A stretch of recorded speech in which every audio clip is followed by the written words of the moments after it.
Dito po sa mundo ng cryptocurrency ay may mga sinyales na kapag lumitaw ay nagdudulot ng matinding excitement sa mga traders at saka investors. At ngayon ay isa po sa mga pinaka-importanting technical signal ang muling nagpakita sa altcoin market. Isang golden cross ang nakita po sa total 3 chart na siyang nagre-representa ng lahat ng altcoins maliban po kay Bitcoin at saka Ethereum. At kung pagbabasihan natin ang kasaysayan, kada beses na lumilitaw ang sinyales na ito or signal ay nagsisimula ang isang multi-month na bull run. Kaya sa video na ito ay pag-uusapan po natin kung bakit sobrang big deal ang signal na ito. Kung ano ang nangyari noon sa altcoin market tuwing nagkakaroon ng ganitong pattern at kung bakit dapat po tayo maging alerto ngayon bilang mga Pinoy crypto enthusiast. Pero bago po tayo magpatuloy, ay pakibasa na lamang po muna ang disclaimer dito po sa ibaba ng ating screen. Yan, ano nga bang ibig sabihin ng Golden Cross at bakit po ito mahalaga? Ang tinatawag po na Golden Cross ay isa po itong technical pattern na nangyayari kapag ang 50-day moving average ay tumawid or nag-cross pataas sa ibabaw ng 200-day moving average. Sa madaling salita, ito po ay isang sinyales na ang presyo ng mga asset sa pagkakataong ito ay mga altcoins ay nagsisimulang magkaroon ng long-term upward momentum. Kung isipin mo ay parang binibigyan tayo ng confirmation na ang downtrend ay posibleng tapos na at ang susunod na yugto ay isa pong bullish cycle. At ngayon, nakita po ulit ang Golden Cross sa total 3 chart at nangangahulugang sabay-sabay na umaangat ang kabuang market cap ng altcoins. Ngayon ay ano po ang nangyari sa mga nakaraang beses na lumitaw ang Golden Cross? Kaya balikan po natin ang kasaysayan. Nung huling 2 beses po na lumitaw ang Golden Cross sa total 3 chart ay nagkaroon ng malalakas na altcoin rallies. Yan po yung nakikita natin dito sa chart. Yan. Yung nandito sa bandang ating kaliwa. Yan, yung dalawa dito. Ayan po yung nakalipas na matinding altcoin rallies. Nung nagpakita po yung Golden Cross. Ayan. At hindi lang ito basta rally. Marami sa mga altcoins ang nagbigay po ng doble, triple o higit pang kita sa loob lamang ng ilang buwan. Ibig sabihin ay hindi po ito ordinaryong chart pattern lamang. Ayan. At sa totoo lang, ito ay parang signal ng paparating na altcoin season. Sa mga nakalipas na cycle ay nangyari ito bago po sumabog ang mga presyo ni Solana, Avalanche, Cardano, Polygon at saka iba pa. Kaya ngayong nakita ulit ang sinyalis na ito ay marami pong traders at analyst ang naniniwala na maaring mangyari po ulit ito. Paano naman po naapektuhan ang mga bear traders kapag nangyari ito? Habang umaangat po ang altcoin market, hindi lang bulls ang gumagalaw.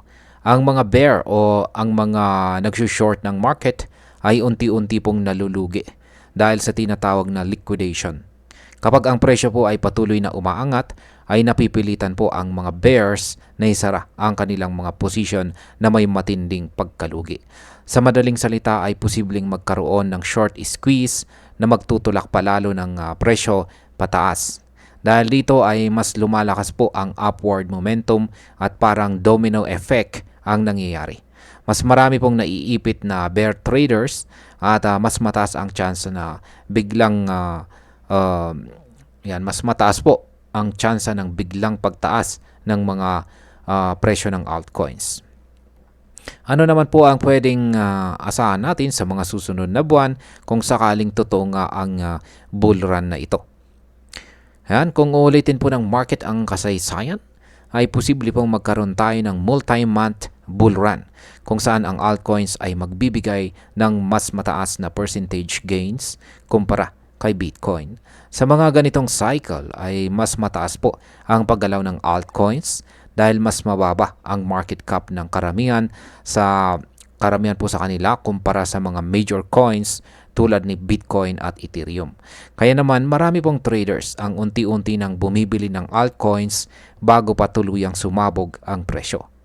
Maaring hindi po natin masabi ang eksaktong petsa kung kailan mangyayari ito, pero ang sinyales ay malinaw kung saan ay ang Golden Cross ay muli pong lumitaw at may kasaysayan ito ng pagiging simula ng isang matinding pag-angat ng market or rally. Anong mga altcoins naman ang pwedeng makinabang dito? Kapag nagkaroon ng ganitong klaseng market sentiment ay kadalasang una po sa pila ay si Solana. Kilala si Solana bilang mabilis at scalable na blockchain platform na madalas na pinupuntahan ng mga bagong decentralized applications. Kasunod po niyan ay si Cardano, si Avalanche, si Polygon, si Chainlink at syempre si XRP na laging nasa radar ng mga traders. Bukod po sa mga kilalang mga altcoins ay may mga microcaps din na pwede pong mag-perform ng matindi.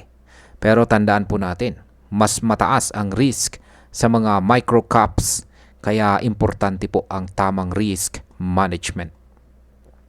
Ano naman po ang dapat nating gawin dito bilang mga Pinoy crypto enthusiast? Ito po ang tamang panahon, syempre, para magsagawa tayo ng ating masusing analysis. Huwag lang po tayong basta bibili dahil lamang sa hype.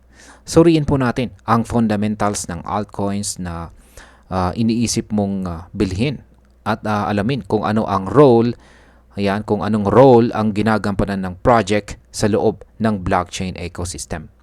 Mahalaga rin po na gumamit ng stop loss kung sakaling magbago ang trend. At para po sa mga traders ay magandang pagkakataon din ito para makabawi or kumita lalo na kung kapag napag-iwanan po tayo sa nakaraang rally. Pero importante pa rin po ang disiplina at maayos na pagplano ng entry at saka exit strategy.